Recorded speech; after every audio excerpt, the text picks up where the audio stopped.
कि फिजियोथेरेपी होती क्या है बेसिकली। अच्छा मुझे ये बताइएगा डॉक्टर साहब कि जो कौन से ऐसे ऑपरेशंस हैं जिनके बाद फिजियोथेरेपी जरूरी हो जाती है। बीमारी से दोबारा किसी फर्द को नॉर्मल लाइफ की तरफ वापस लेके आना, उसमें फिजियोथेरेपी का बहुत बड़ा रोल। सिर्फ सर्जरी नहीं, बकायदा उसको नॉर्मल लाइफ की तरफ आपने वापस लेके आना है। फीमेल्स हैं वो बड़ी एज में चली जाती हैं, लाइक 40 और 50 की एज में जाती हैं। उस टाइम पे उनके जो है वो पट्टे कमजोर हो जाते हैं, उनको चलने फिरने में मसला आता है, घुटनों की प्रॉब्लम आ जाती है, इवन पीरियड्स में भी बहुत सारे इश्यूज आ जाते हैं। उसके हवाले से फिजियोथेरेपी जो है वो क्या, डिलीवरीज के बाद जो है फीमेल्स को बहुत सारी पेट के निचले हिस्से में जो है वो फील करती हैं कि लूज है या कुछ भी प्रॉब्लम आती है, पट्टे कमजोर हो जाते हैं, उसके लिए क्या प्रोसेस है? यंग फीमेल्स हैं उनके अंदर भी पेल्विक फ्लोर वीकनेस बहुत ज्यादा है। मेडिसिन वैसे हेल्प करती है आपके मसल्स को स्ट्रॉन्ग करने के लिए? ड्यूरिंग प्रेगनेंसी भी एक्सरसाइजेज होती है। जरूरी है कि कोई डॉक्टर रेकमेंड करे तो ही फिजियोथेरेपिस्ट के पास जाया जाए? जैसे हमारे छोटे बच्चे हैं, जब वो कुछ पैदाइशी उनके पट्टे कमजोर होते हैं या वो पोलियो का शिकार हो जाते हैं, क्या फिजियोथेरेपी या कोई एक्सरसाइज उनको फायदा दे सकते हैं? जब बचपन में आप पैदा होते हैं और आपकी एज जूं बढ़ती है तो आप में डेवलपमेंटल चेंजेस आपके आते हैं। तो उन डेवलपमेंटल चेंजेस के साथ आपकी फिजियोथेरेपी हर स्टेप पे इन्वॉल्व है। मेल भी बहुत ज्यादा वर्किंग आवर्स में काम कर रहे हैं, नॉर्मली उन्हें एक्सरसाइज का टाइम नहीं मिलता। फीमेल्स भी जो ऑफिस वर्क करती हैं नॉर्मली टाइम नहीं मिलता। ऐसी कौन सी एक्सरसाइज है कि अगर वो करें तो वो अपने फैट को कंट्रोल कर सकते हैं? स्पेशली जो वर्किंग क्लास है उनको मेरी ये एडवाइस है कि आपने याद ये रखना है कि आपने अपनी चेस्ट को ओपन रखना है। अस्थमा का प्रॉब्लम है, उनके लिए फिजियोथेरेपी क्या फायदेमंद है? फिजियोथेरेपी टोटली मसाज थेरेपी नहीं। क्या मौसम का लिंक होता है आपके इस तरह की घुटने की दर्द से, आपके मसल से? अब लोग जवानी में बीमार हो रहे हैं, पहले बुढ़ापे में भी नहीं होते थे। अस्सलाम वालेकुम नाज़रीन, मैं हूं तानिया मलिक। आज हमारे साथ मौजूद है मारूफ फिजियोथेरेपिस्ट डॉक्टर जुबैर गुमन साहब। आज हम इनसे जानेंगे फिजियोथेरेपिस्ट के हवाले से कि फिजियोथेरेपी हमारी रोजमर्रा जिंदगी में क्या अहमियत रखती है। अस्सलाम वालेकुम डॉक्टर साहब, कैसे हैं? वालेकुम सलाम, अल्हम्दुलिल्लाह। डॉक्टर साहब, सबसे पहले तो हम आपसे जानना चाहेंगे कि फिजियोथेरेपी होती क्या है बेसिकली। देखिए जी, फिजियोथेरेपी, जो फिजियो का मतलब है वो है फिजिकल से, ये निकला। ये बेसिकली वर्ल्ड वॉर 1 के बाद जब बहुत ज्यादा इंजरीज का शिकार हुए लोग, पॉपुलेशन जो है वो काफी बड़ी जो है वो इंजरीज का शिकार हुई और हॉस्पिटल्स के ऊपर लोड बहुत ज्यादा बढ़ गया और हॉस्पिटल का जो स्टे था वो बहुत ज्यादा बढ़ गया। तो उस वक्त जरूरत महसूस हुई कि आपकी किसी भी इंजरी के बाद या ऑपरेशन के बाद जो है वो हॉस्पिटल का स्टे कम से कम किया जाए। ठीक है। तो उसमें फिर एक फिजिकल रिहैबिलिटेशन कि ना सिर्फ दवाइयों के साथ या ऑपरेशन के जरिए बल्कि फिजिकली भी मरीज को इस काबिल किया जाए कि वो दोबारा अपनी नॉर्मल लाइफ की तरफ आ सके। ओके। वर्ल्ड वॉर 1 हुई, उसमें ये इसकी जरूरत महसूस हुई, कुछ लोगों ने इसके ऊपर सोचना शुरू किया और वर्ल्ड वॉर 2 के बाद तो बाकायदा इसको एक अलग जो है वो डिपार्टमेंट बना दिया गया। ओके। पाकिस्तान में हमारे यहाँ ये काफी लेट आई, 1961 में। एक वो भी जर्मन खातून थी जूडिथ थैस्मिया, उन्होंने यहाँ पे शुरू किया। पहला जो स्कूल ऑफ फिजियोथेरेपी था वो Jinnah post graduate medical college Karachi में बना। ठीक है। 70s में, और फिर वहां से जो है वो फिजियोथेरेपिस्ट पाकिस्तान में ये फील्ड आना शुरू हुई। फिर लाहौर में हॉस्पिटल और आहिस्ता आहिस्ता फिर अब तो खैर हर प्राइवेट यूनिवर्सिटी और अब तो बल्कि जहां पे नहीं भी होनी चाहिए वहां भी शुरू हो गई। तो ये इसका बैकग्राउंड है कि ये बेसिकली जब इंसान बीमार होता है तो वो बीमारी ना सिर्फ जो है वो आपको ज़हनी तौर पे बल्कि जिस्मानी तौर पे भी कमजोर करती है। बिल्कुल। तो बीमारी का हॉस्पिटल स्टे, बीमारी से दोबारा किसी फर्द को नॉर्मल लाइफ की तरफ वापस लेके आना, उसमें फिजियोथेरेपी का बहुत बड़ा रोल है। और कुछ चीजें, कई फील्ड्स ऐसी हैं कि जिनमें आप बगैर दवाइयों के, स्पेशली जो पट्टों की दर्दें हैं, कमर दर्द है, गर्दन दर्द है, जोड़ों की दर्दें हैं, ऑस्टियोआर्थराइटिस है, स्पेशली घुटनों के बहुत सारे जी, ओल्ड एज में जेरियाट्रिक्स के नाम से अब आ गई है। अब तो स्पोर्ट्स मेडिसिन, अब कोई भी आपकी टीम जो है, कोई जो खिलाड़ी हैं या कोई भी क्लब जो है, वो बगैर फिजियोथेरेपिस्ट के नहीं चलते। अच्छा। और हर स्पोर्ट्स मेडिसिन या स्पोर्ट्स फिजियोथेरेपी एक अलग डिपार्टमेंट है। फिर न्यूरोमस्कुलर, आपको फालिज हो गया है और आप जो है वो आपको फालिज के बाद दोबारा जिंदगी की तरफ लेके आना, ये भी फिर फिजियोथेरेपी के जरिए है।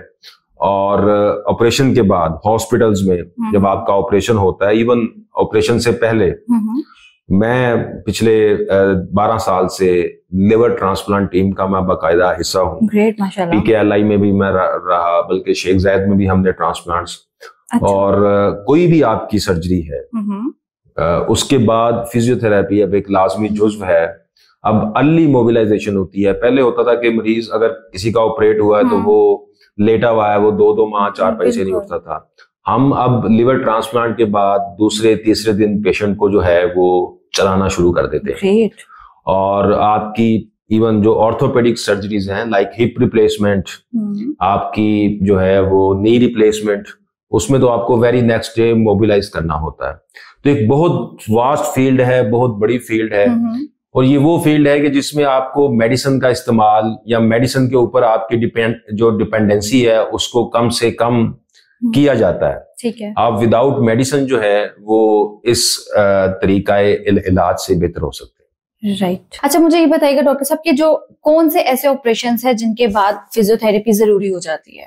देखिए, every kind of operation, minor से ऑपरेशन तो आफ्टर जो जैसे नॉर्मली प्रेगनेंसी के बाद आपकी जो जितनी भी ऑर्थोपेडिक सर्जरीज हैं उसमें मेजर रोल जो है आफ्टर इसको कहते हैं रिहैबिलिटेशन। कि दोबारा रिहैबिलिटेट करना, अगर किसी को कोई प्रॉब्लम हुई है तो उसको दोबारा खड़ा करना, दोबारा नॉर्मल जिंदगी की तरफ, डेली की एक्टिविटीज, ताकि वो हर काम कर सके जो वो उस बीमारी से पहले करता था। ठीक, लेकिन नॉर्मली तो बड़े लोग कहते हैं ना, नहीं हिलो मत, टांगे खुल जाएंगे। ये कितने अरसे के बाद आपकी फिजियोथेरेपी जरूरी हो जाती है?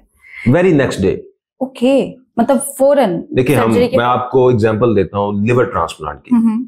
लिवर ट्रांसप्लांट में होता है कि हम यहाँ पे लाइव डोनर होते हैं, तो आपने एक जो है वो आदमी का लिवर निकाल दिया, ठीक है, और दूसरे आदमी का लिवर का कुछ हिस्सा लेके आपने उसको लगा दिया। अब ये बहुत बड़ी सर्जरी है, 10-12 घंटे की सर्जरी है। प्रोलॉन्ग इसमें एनेस्थीसिया होता है। लेकिन वेरी नेक्स्ट डे पेशेंट को हमने उसको बेड के ऊपर मोबिलाइज करना होता है, क्योंकि ऑपरेट सिर्फ लिवर का हुआ है, बाकी बॉडी का नहीं हुआ। राइट। और फिर अगर आप उस पेशेंट को फिजियोथेरेपी नहीं कराते तो काफी चांसेस होते हैं कि उसको ऑपरेशन के बाद की जो कॉम्प्लिकेशंस हैं वो बहुत बढ़ जाएं। तो अर्ली मोबिलाइजेशन का फायदा यह है कि पेशेंट का हॉस्पिटल का स्टे कम हो जाता है और नॉर्मल लाइफ की तरफ वापस आ जाता है। फिर अगर आपका हिप रिप्लेसमेंट हुई है तो उसमें भी वेरी नेक्स्ट डे अगर हम पेशेंट को खड़ा नहीं करते तो वो बाद की उसकी कॉम्प्लिकेशंस बढ़ जाती हैं। नी के ऊपर, नी रिप्लेसमेंट में, उसके बाद तो बकायदा 1.5 से 2 माह की फिजियोथेरेपी होती है नॉर्मल लाइफ की आने की तरफ। ठीक है।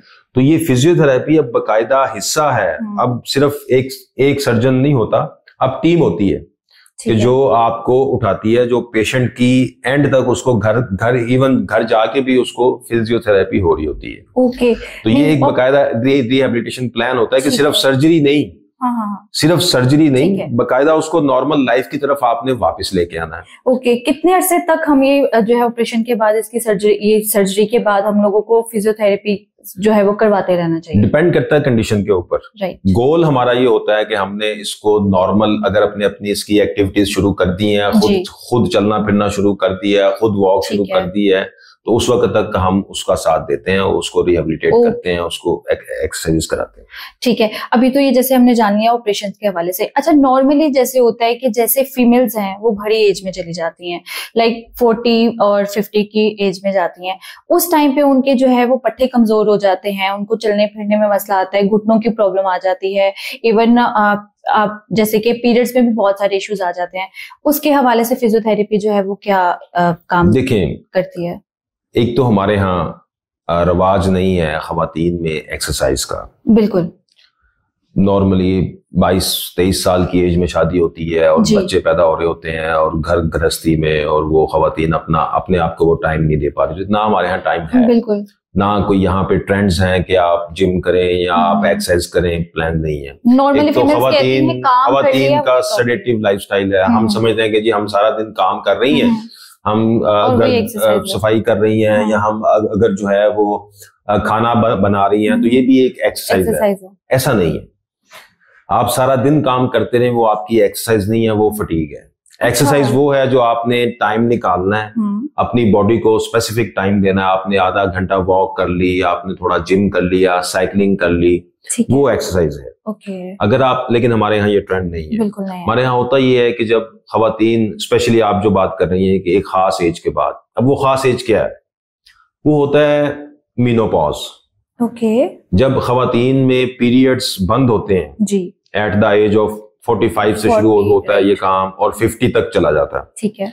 तो उसमें खवातीन के जब पीरियड्स बंद होते हैं तो पीरियड्स होना ये खवातीन की बॉडी के लिए एक नेचुरल हीलिंग भी आप इसको समझ लें। बिल्कुल। कि इसके साथ बहुत सारे आपके हार्मोन्स जो हैं वो अटैच होते हैं आपके पीरियड्स के साथ। राइट।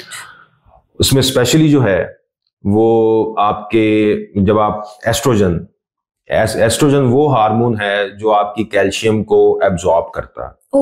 जो आपकी हड्डियों के जो सेल्स हैं जिनसे हड्डियां बनती हैं, उन सेल्स को वो प्रमोट करता है, उनमें हड्डियां घुलने को रोकता है। ठीक है। ठीक है, ये एस्ट्रोजन का काम है। ठीक है। अब जब आपके पीरियड्स बंद होते हैं तो एस्ट्रोजन जो है वो बेसिकली पीरियड्स के साथ बहुत लिंक्ड है। इससे एस्ट्रोजन की जो बॉडी में मिकदार है वो भी कम होना शुरू हो जाती है। जब एस्ट्रोजन की मिकदार कम होती है तो अल्टीमेटली आपकी जो कैल्शियम है वो भी बॉडी में कम होना शुरू हो जाती है। अच्छा। और कैल्शियम ही वो चीज है जो आपकी हड्डियों की स्ट्रेंथ को बढ़ाती है। आपके पट्टे जो हैं, आपके पट्टों की मूवमेंट जो है वो आपकी डिपेंड करती है कैल्शियम के ऊपर। आप पट्टों का जो फ्यूल है वो कैल्शियम है।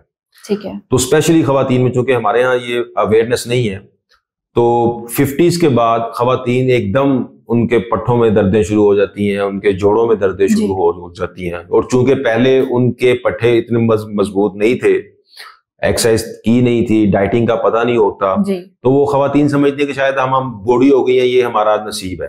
यहाँ सबसे बड़ी चीज होती है विटामिन डी की कमी हो गई है भाई। ये भी लिंक्ड है आपके कैल्शियम, विटामिन डी, ये एक ही आपका एस्ट्रोजन लेवल जो है ये उसको रेगुलेट करता है। ठीक है। जब एस्ट्रोजन कम होगा तो विटामिन डी और कैल्शियम आपकी ये कम हो जाएगी। जब एब्जॉर्प्शन कम होगी तो फिर अल्टीमेटली आपकी हड्डियां जो है वो भुरना शुरू हो जाएंगी। क्योंकि आपकी बॉडी को कैल्शियम चाहिए, कैल्शियम स्टोर है हड्डियों में।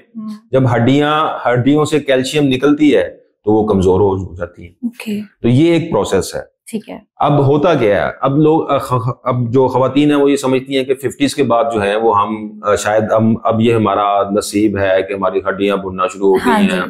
वो ज्यादा से ज्यादा क्या करती हैं कि कैल्शियम और विटामिन डी लेना शुरू हो जाती है। देखें, विटामिन डी और कैल्शियम आप जरूर लें, लेकिन उसके साथ अगर आप बाकी अपनी डाइट का ख्याल नहीं कर रही, अपनी आप एक्सरसाइज, 50s के बाद एक्सरसाइज ज्यादा जरूरी हो जाती है विद डाइट प्लान। लेकिन हमारे यहाँ कहते हैं कि नहीं जी अब हम खत्म। वो फिर प्रोसेस जो एजिंग का है वो और ज्यादा तेज हो जाता है। और उस एजिंग के प्रोसेस की वजह से वो खवातीन बहुत जल्द एकदम उनके ऊपर, जो खवातीन आप देखेंगे 40s 45 में बहुत यंग और बहुत जो थी वो काम और बड़ी एक्टिव थी, वो 50s के बाद एकदम इनएक्टिव और सडन जो है। और फिर इसका ताल्लुक है, वो जब आप कमजोर फील करते हैं तो फिर डिप्रेशन शुरू हो जाता है। वो ये एक प्रोसेस है। इसका हाल ये है कि स्पेशली 50s के बाद आपको हेल्प लेनी चाहिए, आपको एक्सरसाइज की तरफ जाना चाहिए। और अगर किसी आपको प्रॉब्लम आ रही है किसी भी जॉइंट में या कहीं पेन है, कमर में, गर्दन में कहीं दर्द है, तो आपको कंसल्ट करना चाहिए किसी डॉक्टर के साथ। जरूरी है कि फिजियोथेरेपिस्ट के पास ही जाया जाए या हम जो फीमेल्स हैं वो घर पे भी कोई एक्सरसाइज कर सकती हैं? देखिए, इसमें एक्सरसाइज तो हर बंदे को करनी चाहिए जी। बिल्कुल। घर में एक्सरसाइज करने का मेरा नहीं ख्याल कि कोई नुकसान है या कोई भी आपको रोकेगा। ठीक है। डॉक्टर के पास या फिजियोथेरेपिस्ट के पास कब जाना चाहिए, ये क्वेश्चन है। बिल्कुल। फिजियोथेरेपिस्ट देखिए हेल्प, हम डील करते हैं पैथोलॉजी को। पैथोलॉजी का मतलब है कि आपको दर्द है कहीं पे, ठीक है, तो हम उसको डील करेंगे। बिल्कुल ठीक। अब आपको कमर में दर्द शुरू हो गई है, आपको घुटनों में दर्द शुरू हो गई है, आपको नेक में दर्द शुरू हो गई है, तो हम उसका एक्सरसाइज के जरिए इलाज करेंगे। घर में आपको फिर भी एक्सरसाइज करनी चाहिए। हर जो स्पेशली खवातीन हैं उनको तो लाजमी करनी चाहिए, क्योंकि उनमें बुढ़ापे के बाद ये अनफॉर्चुनेटली आप कह लें या अनफॉर्चुनेटली कह लें, लेकिन ये मेल के साथ ये प्रॉब्लम नहीं है। उनका एक खास सिस्टम है, उन्होंने उसी के थ्रू चलना है। खवातीन में ये बहुत सडन होता है। बिल्कुल। तो हर खातून को एक तो ये एजुकेट करने की जरूरत है कि अगर ये खत्म हो जाता है, ये स्पेशली ये वाला पीरियड, तो आपको डाइट और एक्सरसाइज के जरिए अपने कैल्शियम और अपने पट्टों को मजबूत करना है। ठीक है। और कोई खास फर्क नहीं पड़ता, जो लोग ये चीज करते हैं वो मेनोपॉज के बाद भी उनकी जो है वो सेहत ठीक रहती है। ठीक है। इसी के साथ एक और क्वेश्चन मैं आपसे पूछना चाहूंगी कि जैसे नॉर्मली जब सर्जरी होती है आफ्टर प्रेगनेंसी, डिलीवरीज के बाद जो है फीमेल्स को बहुत सारी पेट के निचले हिस्से में जो है वो फील करती हैं कि लूज है या कुछ भी प्रॉब्लम आती है, पट्टे कमजोर हो जाते हैं, उसके लिए क्या प्रोसेस है? देखिए ये बहुत इंपॉर्टेंट क्वेश्चन है। ये ना सिर्फ बूढ़ी खवातीन में जी, बल्कि यंग खवातीन में भी ये आजकल बहुत पेल्विक फ्लोर वीकनेस। अच्छा। पेल्विस कहते हैं आपके पेट के जो नीचे वाले हिस्से हैं, जहाँ पे आपकी जो है वो सारा रिप्रोडक्शन होती है और जहाँ पे यूरिन कंट्रोल और सारा कुछ ये कंट्रोल कर रहे होते हैं आपके पेट के निचले वाले जो हिस्सा है उसके पट्टे। ओवर यूज की वजह से, प्रेगनेंसीज की वजह से, और आजकल तो चूंकि एक्सरसाइज का रिवाज नहीं है, तो उसकी वजह से भी इवन जो यंग फीमेल्स हैं उनके अंदर भी पेल्विक फ्लोर वीकनेस बहुत ज्यादा है। अच्छा। और उसकी वजह से जो प्रॉब्लम्स आ रही हैं वो यूरिन इनकॉन्टिनेंस है, आप छींकी हैं, आपने जो खांसी की है, समटाइम पेशाब आपके कंट्रोल में नहीं रहता, पेन होती है, और जो शादीशुदा हैं उनको ड्यूरिंग इंटरकोर्स जो है वो पेन फील हो रही होती है। तो ये सारी उसकी अलामात हैं। ठीक है। लेकिन इसके ऊपर भी हमारे यहाँ बहुत कम जो है वो बात की जाती है। डेफिनेटली। तो पेल्विक फ्लोर स्ट्रेंथनिंग मेरा ख्याल है कि आजकल हमें, चूंकि हमारा इस कल्चर में पहले लोग नीचे ज्यादा बैठते थे, अब हमारा एनवायरनमेंट ऐसा हो गया है, हमारा घरेलू सिस्टम, हमारा सोशल फैब्रिक ऐसा हो गया है कि अब शायद ही कभी कभार हम नीचे बैठते हैं। आप देखें कि आप दिन में कितनी दफा नीचे बैठती हैं? I don't think so. कोई भी नहीं बैठता ना। कमोड आ गए हैं, पहले इंडियन टॉयलेट्स थे, अब कमोड आ गए हैं। तो वो लाइफस्टाइल चेंज हो गया, डिस्टर्ब किया लाइफ। और उस लाइफस्टाइल की वजह से आपके पट्टे जो हैं, स्पेशली जो पेल्विक फ्लोर है, वो वीक होता जा रहा है। ठीक है। तो आजकल ये यंग लेडीज में भी काफी है, लेकिन इसकी भी स्ट्रेंथनिंग की एक्सरसाइजेज हैं। ओके। और इसको एक्सरसाइज के जरिए कंप्लीटली विदाउट एनी मेडिसिन आप एक्सरसाइज के जरिए इसको ठीक कर सकते हैं। यानी कि हमें मेडिसिन की जरूरत नहीं। मेडिसिन देखिए इसमें पट्टे मजबूत करने की medicine I don't think so. Medicine वैसे हेल्प करती है आपके मसल्स को स्ट्रॉन्ग करने के लिए? देखिए या फिजियोथेरेपी के लिए बेस्ट ऑप्शन है? ये मैं तो अपना पॉइंट ऑफ व्यू आपको दूंगा कि आपके पट्टों की मजबूत करने की मेडिसिन क्या है जी? विटामिन हैं, कैल्शियम है, विटामिन डी है, जिंक है, ई है, ये सारे आपके विटामिन हैं। ये तो आपकी अगर डाइट बहुत अच्छी है तो ये उसके जरिए भी आप मजबूत हो जाएंगे। यही है। जो एक्सरसाइज है वो एक्चुअली आपके पट्टों की स्ट्रेंथ के लिए जरूरी है। ओके। ये विटामिन आपका फ्यूल तो पूरा कर देंगे, लेकिन स्ट्रेंथ नहीं है तो आपके जो पट्टे हैं वो कमजोर ही रहेंगे, आप उनको डाइट जितनी मर्जी दे दें। तो आपकी वक्ती तौर पे कुछ वक्त के लिए तो ये ठीक है, लेकिन एक्सरसाइज वो टूल है कि जो आपकी सारी जिंदगी आपके काम आएगा। और आपके जो पट्टे हैं वो मजबूत रहेंगे। ठीक है। तो एक्सरसाइज इसकी पेल्विक फ्लोर की जो एक्सरसाइज है उसमें कीगल एक्सरसाइज हम कराते हैं। ठीक है। बहुत इफेक्टिव है, और बहुत जो प्रॉब्लम्स, इवन जिन लोगों का पेशाब के ऊपर कंट्रोल नहीं रहता, उनको भी हम कीगल एक्सरसाइज के जरिए उसको ठीक करते हैं। ठीक है। और इसके बड़े अच्छे रिजल्ट्स। ठीक है। अच्छा डॉक्टर साहब, मुझे ये बताएं कि प्रेगनेंसी, ड्यूरिंग प्रेगनेंसी हम क्या कहते हैं कि बस एक्सरसाइज क्या है, कुछ जैसे कि कहा जाता है कि आप बैठ के सफाई करें या मोपिंग करें, उस दौरान के फिजियोथेरेपिस्ट के पास जाना या एक्सरसाइज करना फायदेमंद हो सकता है?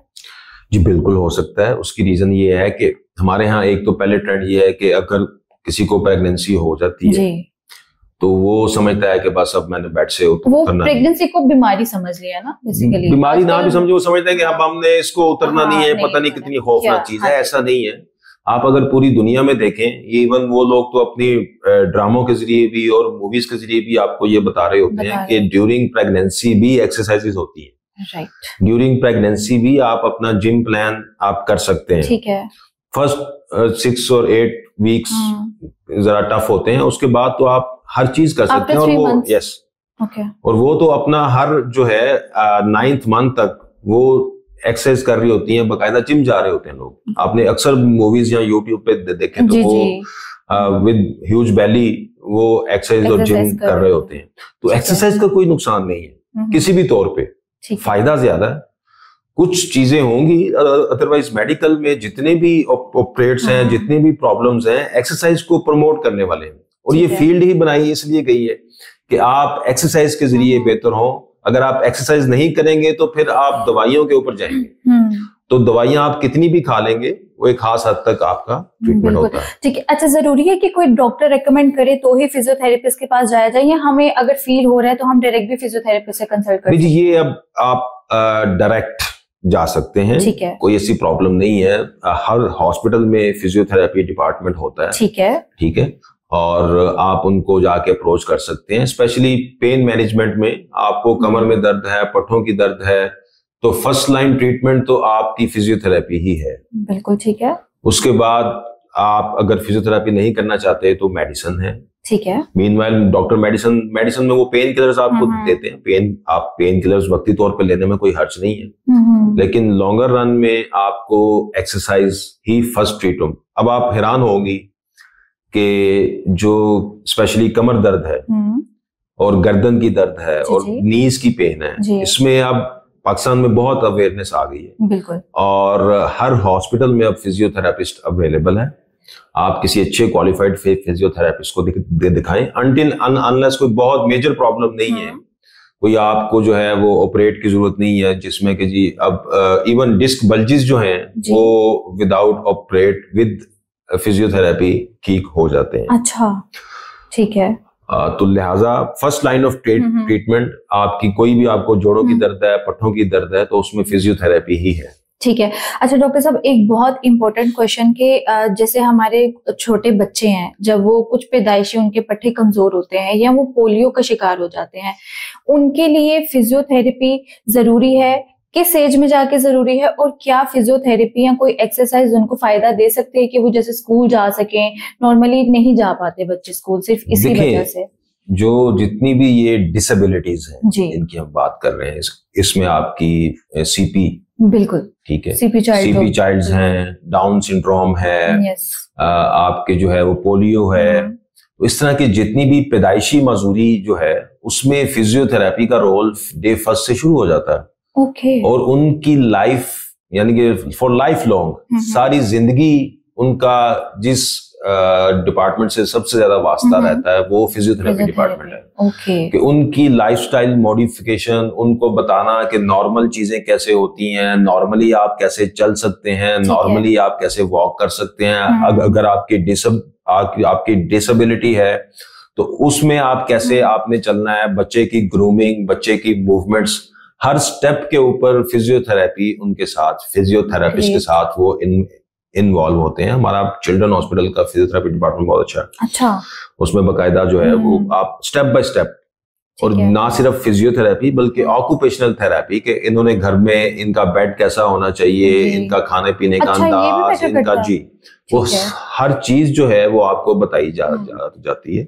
लिहाजा उनमें तो स्पेशली जो जितनी भी मजदूरियां हैं, ये फील्ड ही उनके लिए बनी थी कि उनको नॉर्मली, इससे कहते हैं क्वालिटी ऑफ लाइफ को इम्प्रूव करना, कि हम उनकी क्वालिटी ऑफ लाइफ को कैसे इम्प्रूव कर सकते हैं। उनके मसल्स के ऊपर, उनकी बॉडी के ऊपर, उनको एक्सरसाइजेस करा के, उनको डिफरेंट एक्टिविटीज में इन्वॉल्व करके, तो वो डेवलपमेंटल फिजियोथेरेपी के भी वहां पे जो सेशंस हैं वो होते हैं। क्योंकि इंसान जब बचपन में आप पैदा होते हैं और आपकी एज जूं जूं बढ़ती है तो आप में डेवलपमेंटल चेंजेस आपके आते हैं, तो उन डेवलपमेंटल चेंजेस के साथ आपकी फिजियोथेरेपी हर स्टेप पे इन्वॉल्व है। ठीक है। अच्छा डॉक्टर साहब, फीमेल्स जो हैं जो ऑफिस में काम बैठ के करती हैं या जो मेल हैं, उनकी जो मेल भी बहुत ज्यादा वर्किंग आवर्स में काम कर रहे हैं, नॉर्मली उन्हें एक्सरसाइज का टाइम नहीं मिलता। फीमेल्स भी जो ऑफिस वर्क करती हैं नॉर्मली टाइम नहीं मिलता, उनके लिए वो कौन सी ऐसी एक्सरसाइज है जो वो करें? और फिजियोथेरेपी के पास तो जाहिर सी बात है फिजियोथेरेपिस्ट के पास जाएंगे वो, लेकिन ऐसी कौन सी एक्सरसाइज है कि अगर वो करें तो वो अपने फैट को कंट्रोल कर सकते हैं या अपने मसल्स को स्ट्रॉन्ग कर सकते हैं? देखिए, जो वर्किंग क्लास है हमारी, स्पेशली उनको आप बहुत प्रेशर है उनके ऊपर जी, और चूंकि अब मोस्टली आपने जो काम है वो लैपटॉप के साथ करना है, डेफिनेटली। तो सबसे जो मेन प्रॉब्लम है वर्किंग क्लास की वो है posture, specially after work from home जब से शुरू हुआ था। तो जो लोग घर पे वो गए अपने लैपटॉप पे, उन्होंने कोविड में काम शुरू किया और उसके बाद वो बेड के ऊपर बैठ के उन्होंने लैपटॉप यूज करना शुरू कर दिए, लेट के यूज करना शुरू कर दिए, चेयर पे भी बैठे हैं या सोफे के ऊपर भी बैठे हैं तो बहुत वो यूं नीचे होके और बिल्कुल ऐसे रिलैक्स आपको। इसमें आपने याद रखना है, मेरी स्पेशली जो वर्किंग क्लास है उनको मेरी ये एडवाइस है कि आपने याद ये रखना है कि आपने अपनी चेस्ट को ओपन रखना है। ओके, पोस्चर, ठीक है। अगर आपका पोस्चर खराब है, आप सही पोस्चर में नहीं बैठते, तो आप फिर इवन जो है वो आप पेशेंट हैं, आप समझ लें कि आप पोटेंशियल पेशेंट बन चुके हुए हैं। कमर दर्द के, गर्दन दर्द के या जिस्म के किसी भी हिस्से में आपको दर्द हो सकती है, स्पेशली स्पाइन की, क्योंकि स्पाइन को अगर आप नॉर्मल पोस्चर में नहीं रखते और ज्यादा देर आप उसको खराब पोस्चर में रखते हैं तो वो आपको अल्टीमेटली या आप डिस्क बल्ज होगा या शैटिका होगी या आपकी जो है वो आपको नेक में पेन होगी। ओके, तो ये आपने याद रखना है कि अपना पोस्चर, और पोस्चर को करेक्ट करने का ये पूरी दुनिया में बाहर पोस्चर के ऊपर हर ऑफिस में जहाँ पे बड़े बड़े वर्किंग ग्रुप्स हैं उनको लेक्चर्स दिए जाते हैं। ओके, हमारे यहाँ अनफॉर्चुनेटली ये ट्रेंड नहीं है कि हम अपने एम्प्लॉयज को या हमारे जो हैं उनको हम ये लेक्चर नहीं देते, लेकिन पोस्चर के ऊपर, पोस्चर अवेयरनेस के ऊपर लेक्चर्स होते हैं। और इसकी जो की है वो ये है कि आपने अपनी चेस्ट को ओपन रखना है। ठीक है। आप जहां भी बैठेंगे आपकी चेस्ट ओपन रहेगी और कमर सीधी रहेगी। ठीक है। ये रूल आपका जिम ट्रेनिंग के दौरान भी है, बिल्कुल, कि अगर आपने अपने स्पाइन को बचाना है तो आपने अपना सीना खोल के बैठना है। आप सीना बंद करेंगे तो आप बैड पोस्चर में आ जाएंगे। ठीक है। आपका सीना खुला हुआ है और आपकी टेक लगी हुई है तो आप नॉर्मल है। फिर करते क्या है, हमारे यहाँ के जो चेयर है उसके ऊपर हमारी टांगे लटकी हुई होती हैं। ये एक अलग जो है वो फटीग है टांगों के पट्टों के लिए और कमर के पट्टों के लिए। ठीक है। तो आपने नीचे या तो फुट रेस्ट रखें या अपनी चेयर्स को आप नीचे रखें। ओके, यानी कि थोड़ा नीचे तक रखें। अच्छा, ठीक है।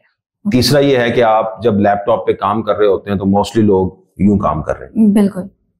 यहाँ आपकी स्क्रीन जो है वो आपके आई साइड के लेवल के ऊपर नहीं है। वो जब आप नीचे है और आपकी जो कोनियां हैं वो रेस्ट पे नहीं है, तो आप जब यूं बैठ के काम करेंगे तो ये सारे पट्टे आपके खिंचे हुए हैं, नेक आपकी खिंची हुई है। अब नेक का देख लें कि अगर आपका सर जो है वो अपने नॉर्मल पोस्चर से आप समझ लें कि कुछ मिलीमीटर्स जो है वो अगर आगे आप यूं झुका होता है तो आपके जो हेड का वेट है वो डबल हो जाता है नेक के ऊपर। बिल्कुल।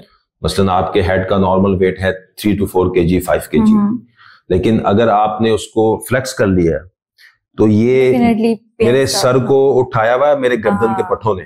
ठीक है। जब मेरे गर्दन के पट्टे यूं गया तो उनका जो वर्क है वो समझ रहे हैं कि ये 12 से 13 kg वेट वो उठा रहे होते हैं। तो इसलिए अपना पोस्चर आप सीधा रखें, इरेक्ट पोस्चर में बैठे, अपना जो आपकी स्क्रीन है वो आई लेवल के ऊपर रखें। आप अपनी गर्दन को ना झुकाएं, आप अपनी नजरों को झुका सकते हैं लेकिन आप अपनी गर्दन को नीचे ना करें। ठीक है। ये आपके पोस्चर की अवेयरनेस है। और एक जगह पे बहुत ज्यादा देर के लिए ना बैठें। ठीक है। हर घंटे बाद, 1.5 घंटे बाद आप उठ के 4-5 मिनट की आप वॉक लाजमी करें। बिल्कुल, ठीक है। डॉक्टर साहब मुझे ये बताएं कि जो स्ट्रेस रिलीफ मिलता है फिजियोथेरेपी में, क्या हम इसको, और दूसरा एक सवाल ये कि जिनको अस्थमा का प्रॉब्लम है उनके लिए फिजियोथेरेपी क्या फायदेमंद है? उनको फिजियोथेरेपिस्ट के पास जाना चाहिए, कोई एक्सरसाइज करनी चाहिए, क्योंकि नॉर्मली सांस का मसला है ना? जी, मैं आपको बता दूं, अस्थमा एक आप समझ लें कि आपके फेफड़ों की, लंग्स की जो है वो एक एबनॉर्मेलिटी है। ठीक है। वो स्पैज्म में आ जाते हैं। ओके। वहां भी पट्टे ही स्पैज्म में आते हैं, आपने ये याद रखना है। ठीक है। तो उसके लिए तो वो इनहेलर्स और वो सारा कुछ वो यूज कर रहे होते हैं, लेकिन फॉर लॉन्गर रन जो कार्डियो पल्मोनरी रिहैबिलिटेशन, ये एक कंप्लीट डिपार्टमेंट है फिजियोथेरेपी का। ठीक है। जिसमें हम जो चेस्ट है, जो आपके फेफड़े हैं, लंग्स की एक्सरसाइज कराते हैं। ठीक है। ठीक है।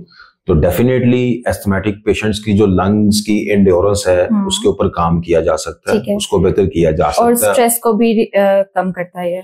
स्ट्रेस देखें, अब जो स्ट्रेस है, आप ये बड़ा अच्छा क्वेश्चन किया आपने कि स्ट्रेस का ताल्लुक आपके पट्टों के खिंचाव के साथ है। अच्छा, ये आपने याद रखना है। ठीक है। जब भी आप स्ट्रेस में होंगे या कोई भी स्ट्रेस में जब होता है तो आप देखेंगे उसके गर्दन के पट्टे, उसके ये शोल्डर्स, कंधे अकड़े फौरन जो है वो स्पैज्म में आ जाते हैं, अकड़ जाते हैं।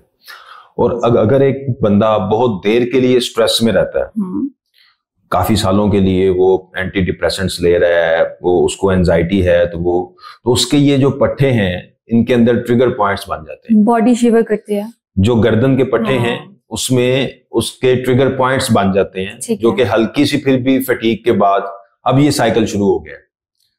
ये बहुत समझने की जरूरत है कि आपको शुरू में कोई स्ट्रेस हुई, कोई भी उसका स्टिमुलस था, कोई डेथ थी, कोई खानदानी मसला था, या आप बहुत देर के लिए फाइनेंशियल स्ट्रेस में रहे हैं, ठीक है। तो वो स्ट्रेस में रह के उसके गर्दन के पट्टे स्पैज्म में आए, अकड़ाव में आए। ठीक है। अब वो मेंटली तो शायद थोड़ा बेहतर हो रहा है, लेकिन उसके पट्टे तो वहीं पे हैं। वो साल की रियाजत के बाद वो अकड़ाव में हैं, उनके अंदर ट्रिगर पॉइंट्स बन गए हैं। ठीक है। वो ट्रिगर पॉइंट्स, अब वो मेडिसिन उसने शुरू कर दी या किसी भी वजह से उसने अपनी थेरेपी ली, साइकोलॉजिस्ट के पास गया, वो बेहतर हो रहा है दिमागी तौर पे, ठीक है, लेकिन अब उसको पट्टे नहीं बेहतर होने दे रहे, क्योंकि वो थोड़ा सा काम करेगा, उसको पेन फील होगा, उसके जो पट्टे हैं वो फौरन अकड़ जाएंगे। वो समझेगा यार मैं कोई दुनिया का काम कर ही नहीं सकता। इसका मतलब ये नहीं है कि उसको कोई प्रॉब्लम है, क्योंकि वो उसके पट्टे कमजोर हैं, ट्रिगर पॉइंट्स हैं। हम उनको ट्रिगर पॉइंट्स को जब तक रिलीज नहीं करेंगे तो वो उसके पट्टे नॉर्मल नहीं होंगे। ठीक है। तो अगर कोई पेशेंट ऐसा स्ट्रेस में या एंजाइटी में है और उसको लगता है कि उसके गर्दन के पट्टे कमजोर हैं, तो इसका डेफिनेटिव ट्रीटमेंट है। वो 2 से 3 हफ्तों की रिहैबिलिटेशन के बाद वो बिल्कुल नॉर्मल इंसान हो जाएगा, उसके पट्टे वापस नॉर्मल आ जाएंगे। तो स्ट्रेस रिलीज इस तरह फिजियोथेरेपी डेफिनेटली हम जो है we are the part of that teams, कि जो एंजाइटी और जो डिप्रेशन को डील कर रहे होते हैं वो पेशेंट्स हमारे पास बहुत ज्यादा आते हैं, बल्कि जो गर्दन की दर्द है वो ज्यादा होती ही स्ट्रेस और एंजाइटी के पेशेंट्स को है। ठीक है। तो वो तो बहुत ज्यादा पेशेंट है, उनको बहुत ज्यादा रिलीफ मिलता है, और उनकी जो मेडिसिन है या जो नॉर्मल थेरेपी चल रही है उसमें भी उनको हेल्पफुल है कि उनका एक स्टिमुलस दर्द वाला कम हो जाता है। अच्छा, ग्रेट। अच्छा डॉक्टर साहब, मुझे बताएं, फिजियोथेरेपी और मसाज थेरेपी, हमारे यहाँ इन दोनों चीजों को मिक्स कर दिया जाता है। क्या फिजियोथेरेपी और मसाज थेरेपी एक है या इनमें कोई डिफरेंस है? देखिए, फिजियोथेरेपी है, फिजियोथेरेपी मोस्टली डील करती है पैथोलॉजी को। ठीक है। मेडिकल साइंस है, 5 साल का मेडिकल का कोर्स है जिसमें anatomy, physiology, pathology, medicine, surgery, इसके अलावा थेराप्यूटिक्स, ये सब कुछ पढ़ाया जाता है। ठीक है। अब मिसयूज कोई कर रहा है तो उसको तो हम कुछ कह नहीं सकते, उसके लिए डिफरेंट फॉरम्स हैं। ठीक है। लेकिन massage physiotherapy totally massage therapy नहीं है। ठीक है। कुछ जो हैं वो लाइक अगर किसी के पाँव में जो है वो उसको एडिमा हो गया है, किसी के गुर्दे फेल हैं, एडिमा है, तो उसको एक नॉर्मल एक्सरसाइज के तौर पे हम लेते हैं। ओके। लेकिन ये नहीं है कि जनाब जो है वो मसाज जो है वो ही फिजियोथेरेपी है, नहीं। फिजियोथेरेपी बहुत बड़ी फील्ड है और मेडिकल साइंस का एक इम्पोर्टेंट पार्ट है। आजकल कोई भी हॉस्पिटल फिजियोथेरेपिस्ट के बगैर नहीं चल सकता। ठीक है। उसमें लाजमी हिस्सा है वो इंडोर है या आउटडोर है। राइट। मसाज की कुछ अगर पैथोलॉजिकल कोई आपका जो सिस्टम है खून का या लिम्फेटिक सिस्टम है वो अगर प्रॉपर काम नहीं कर रहा तो वो कुछ टेक्निक्स हैं कि जिसके जरिए हम उसको ठीक करते हैं। लेकिन ये जो ले लिया गया है कि जी ये मसाज है, ऐसा कुछ नहीं है। ठीक है। अच्छा डॉक्टर साहब, नॉर्मली क्या होता है कि हम कहते हैं अच्छा बरसात के मौसम में ना दर्दें जागती हैं, क्या मौसम का लिंक होता है आपके इस तरह की घुटने की दर्द से, आपके मसल से या इस तरह की किसी पेन से? देखिए, ओल्ड एज में जो हमारे बूढ़े लोग हैं स्पेशली, उनके लिए सर्दी जरा टफ होती है। अच्छा, ठीक है। उसकी रीजन ये है कि सर्दी में आपकी जो ब्लड सर्कुलेशन है वो थोड़ी सी कंप्रोमाइज हो जाती है, और वो चूंकि ऑलरेडी किसी न किसी प्रॉब्लम में होते हैं तो उनको घुटनों की दर्दें ज्यादा फील होती हैं। आपने बात की बरसात की, बरसात में स्वेटिंग बहुत ज्यादा होती है। बहुत ज्यादा। जब स्वेटिंग होती है तो इसका मतलब है कि इलेक्ट्रोलाइट इम्बैलेंस हो रहा है, और अगर इलेक्ट्रोलाइट इम्बैलेंस का मतलब है कि सोडियम, पोटाशियम, कैल्शियम आपके पसीने के जरिए बाहर निकल रहा है, ठीक है, तो ये इलेक्ट्रोलाइट इम्बैलेंस का है। ओल्ड एज के अलावा अगर आपको ये चीजें यंग एज में हो रही हैं तो ये तो डेफिनेटली ये प्रॉब्लम है, आपको एड्रेस करने की जरूरत है, रादर देन के आपको जो सर्दी है वो अगर कोई 80-70 साल के जो बूढ़े हैं सिर्फ उनको तंग करती है, वैसे मौसम का कोई इफेक्ट नहीं है कि वो आपके बॉडी के ऊपर कोई डायरेक्ट इम्पैक्ट हो। ठीक है। डॉक्टर साहब मुझे बताइए, जो हमारे यंग एज के स्टूडेंट्स हैं या जो वर्किंग लोग हैं जो काम करते हैं, उनको क्या मैसेज देना चाहेंगे? क्योंकि हमारे यहाँ भी फिजियोथेरेपी को कोई कुछ नहीं समझता, जरा सा मसला हुआ है हम ना फिजियोथेरेपिस्ट के अलावा जराह के पास जाना ज्यादा मुनासिब समझते हैं या मसाज करना मुनासिब समझते हैं, तो आप क्या कहना चाहेंगे? देखिए, एक तो अपना जो लाइफस्टाइल है आपका वो हम ये लोग खुद डिसाइड कर लेंगे कि उन्होंने किसके पास जाना है, लेकिन आप अपने लाइफस्टाइल में, हम मतलब कि हमारी जनरेशन जब हम लोग यंग थे तो काफी ग्राउंड्स थे हमारे पास जहाँ पे हम रेगुलर खेलते थे। हमारी जनरेशन में भी, शायद हम जनरेशन जी के बंदे नहीं हैं, लेकिन फिर भी हमारी जनरेशन में बचपन में हम खेला करते थे बच्चों के साथ और बहुत ज्यादा खेलते थे, हम दीवारें फलाते थे, कूदते थे, फिजिकल एक्टिविटी बहुत ज्यादा थी। आपको और स्पेशली मुझे अब वरी होता है कि हमारी जो नेक्स्ट जनरेशन है वो किस तरह जो है वो, क्योंकि उनके वो आज भी देखें उनका स्क्रीन टाइम 12, आम छोटे बच्चों का कम से कम 7-8 घंटे है, और वो प्रेफर करते हैं कि वो या टीवी देखें या वो मोबाइल के ऊपर कोई गेम खेलें। आजकल के बच्चे हमारे बाहर जाके ग्राउंड्स के अंदर बच्चों के साथ फिजिकल एक्टिविटीज में, फिजिकल गेम्स में वो पार्टिसिपेट करना बहुत कम हो गया है। दूसरा, हमारे ग्राउंड्स कम होते जा रहे हैं और लोग घरों में रहना ज्यादा शुरू कर दिया है, तो खुदारा अपने बच्चों को फिजिकल एक्टिविटीज में इन्वॉल्व करें, उनको किसी गेम में, किसी क्लब में, फुटबॉल, हॉकी, क्रिकेट, वो फिजिकल जितना खेल रहे हैं उनको खेलने दें, ठीक है, उनको खेलने से ना रोकें। जी। हमने देखा है कि आजकल माएं भी जो हैं वो कहती हैं जी बच्चे बाहर जी ज्यादा खेल रहे हैं, भाई बच्चों को कुछ नहीं होता, आप इनको छोड़ दें, वो जितना भी खेल लेंगे बच्चे नहीं थकते। जरूरी है आप उनकी डाइट बेहतर रखें, लेकिन उनको फिजिकल एक्टिविटीज, और वो वही कि जो बड़ी उम्र के लोग हैं वो भी अपनी फिजिकल एक्टिविटीज को ज्यादा करें, हमने वो कम कर दी है। इसलिए जो है वो हमारा जो आगे हमारी जो जनरेशन है, अब लोग जवानी में बीमार हो रहे हैं जी। पहले बुढ़ापे में भी नहीं होते थे जी, लेकिन अब जवानी में लोग बीमार होना शुरू हो गए। तो आप लिहाजा अपनी physical activity, exercise, diet, nature के करीब ज्यादा रहें तो बेहतर है। ठीक है, बहुत शुक्रिया आपके कीमती वक्त का डॉक्टर साहब। Thank you.